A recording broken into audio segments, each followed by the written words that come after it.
सरकारनं एकजुटीचा धसका घेतला अशी टीका राज ठाकरेंनी केली। आम्ही निर्णय कायमचा रद्द झाला असं समजतो। याला सरकारला उशिरा आलेला शहाणपण म्हणता येणार नाही। हिंदी भाषेसाठी सरकारवर कुठून दबाव होता का असा सवालही ठाकरेंनी केला। तर राज ठाकरे यांनी काय मुद्दे मांडले ते पाहूयात। हिंदी भाषा लादण्याचा निर्णय सरकारने एकदाचा मागे घेतला।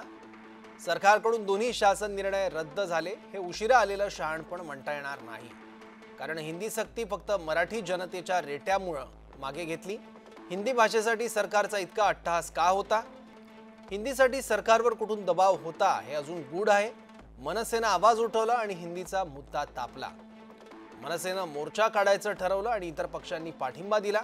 हा मोर्चा निघाला असता तर महाराष्ट्रात चळवळीच्या काळाची आठवण झाली असती। सरकारने एकजुटीचा धसका घेतला ही भीती असली पाहिजे। हिंदी संदर्भातील निर्णय कायमचा रद्द झाला असं आम्ही गृहीत धरतो। पुन्हा समितीचा घोळ घालू नका। महाराष्ट्रात काम करू देणार नाही। हा कडवटपणा अधिक वृद्धिंगत होऊ दे। मराठी माणसाचं पुन्हा एकदा अभिनंदन।